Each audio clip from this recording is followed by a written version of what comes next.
പത്മകുമാറിന്റെയും ഗോവർദ്ധന്റെയും ജാമ്യ ഹർജികൾ അവധിക്കാലത്തിന് ശേഷം പരിഗണിക്കാനായി മാറ്റി. മണ്ഡലകാലം കഴിയട്ടെ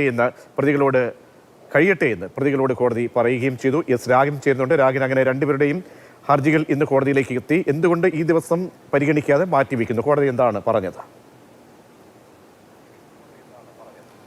ശബരിമല സ്വർണ്ണക്കൊള്ളയിൽ അറസ്റ്റിലായിട്ടുള്ള പത്മകുമാർ, അതോടൊപ്പം തന്നെ ഗോവർദ്ധൻ, ഈ രണ്ടുപേരുടെ ബെയിൽ ആപ്ലിക്കേഷനാണ് ഹൈക്കോടതിക്ക് മുന്നിൽ വന്നത്. അപ്പോൾ കോടതി പറഞ്ഞത് അവധിക്കാലത്തിന് ശേഷം 6-ന് ഹർജി പരിഗണിക്കാമെന്നാണ്. ഇത് അവധിക്കാല ബെഞ്ച് കൂടിയാണ്.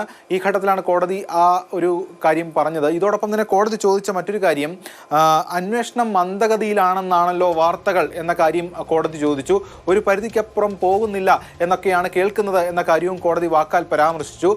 ഇതോടൊപ്പം കോടതി പറഞ്ഞത്, ഈ മന്ദഗതിയിലാവുമ്പോൾ എങ്ങനെ ഉടൻ ജാമ്യം നൽകാൻ കഴിയും എന്ന ചോദ്യം പ്രതികളോട് കോടതി ചോദിച്ചു. മണ്ഡലകാലം കഴിയട്ടെ എന്നൊരു കാര്യമാണ് കോടതി വ്യക്തമാക്കിയത്. ഇതോടൊപ്പം വമ്പൻ സ്രാവുകളിലേക്കൊന്നും കാര്യങ്ങൾ പോകുന്നില്ല എന്നൊക്കെ കേൾക്കുന്നുണ്ട് എന്ന കാര്യവും കോടതി പരാമർശിച്ചിട്ടുണ്ട്. എന്തായാലും നേരത്തെ പത്മകുമാറിന്റെ ജാമ്യ ഹർജി കോടതിക്ക് മുൻപിൽ വന്നതാണ്. ആ ഘട്ടത്തിൽ കോടതി പറഞ്ഞത് ഗുരുതര സ്വഭാവമുള്ള കേസാണ്, പിന്നീട് പരിഗണിക്കാമെന്ന്. അതായത് ഓരോ ഘട്ടത്തിലും ഓരോ ജാമ്യ ഹർജികളൊക്കെ പരിഗണിക്കപ്പെടുമ്പോഴും അല്ലെ കേസുമായി ബന്ധപ്പെട്ട ഈ അന്വേഷണ പുരോഗതി റിപ്പോർട്ടുകളൊക്കെ കോടതിക്ക് മുൻപാകെ നൽകുമ്പോഴുമൊക്കെ കോടതി എടുത്ത് ചോദിക്കുന്ന ഒരു ചോദ്യമുണ്ട്. അത് ഈ അന്വേഷണത്തിന്റെ സംശയത്തെ, അതിന്റെ ആഴം കൂട്ടുകയാണോ ചെയ്യുന്നത്? കാരണം ഈ വമ്പൻ സ്ലാബുകളിലേക്ക് എത്തുന്നില്ല, മന്ദഗതി, ഈ അന്വേഷണം സ്തംഭിച്ചോ എന്ന് പോലും കോടതി ചോദിക്കേണ്ടി വരുന്നു. അപ്പോൾ ഇന്നത്തെ ചോദ്യം എത്രത്തോളം പ്രസക്തിയുള്ളതാണ് ഈ അന്വേഷണം അവസാന ഘട്ടത്തിലേക്ക് എത്തുമ്പോൾ? അതായത് പ്രതികൾ ജാമ്യാപേക്ഷയുമായിട്ടാണ് എത്തിയത്. 40 ദിവസം, പത്മകുമാറിനെ അടക്കം പറയുന്നത് 40 ദിവസത്തോളമായി ജയിലിൽ കിടക്കുന്നു എന്നാണ്. ആ പ്രതികളോടായിട്ടുള്ള കാര്യമാണ് കോടതി വ്യക്തമാക്കിയത്. ഇത് ഹൈക്കോടതിയുടെ ഈ വിവിധ പരാമർശങ്ങൾ ഉണ്ടാകുന്നുണ്ടെങ്കിലും ഹൈക്കോടതിയുടെ ഒരു ബെഞ്ചല്ല ഇതുമായി ബന്ധപ്പെട്ട കാര്യങ്ങൾ പരിഗണിക്കുന്നത്, വിവിധ ബെഞ്ചുകളാണ്. അതിൽ നേരത്തെ പ്രതികളുടെ ജാമ്യാപേക്ഷ പരിഗണിച്ച ഘട്ടത്തിലാണ് ഇത്തരത്തിൽ അന്വേഷണം മന്ദഗതിയിലാണെന്നും അതോടൊപ്പം തന്നെ ഗുരുതരമായിട്ടുള്ള സ്തംഭനാവസ്ഥയിലേക്ക് പോയിട്ടുണ്ടെന്നും ഹൈക്കോടതിയുടെ മറ്റൊരു ബെഞ്ച് സൂചിപ്പിച്ചത്.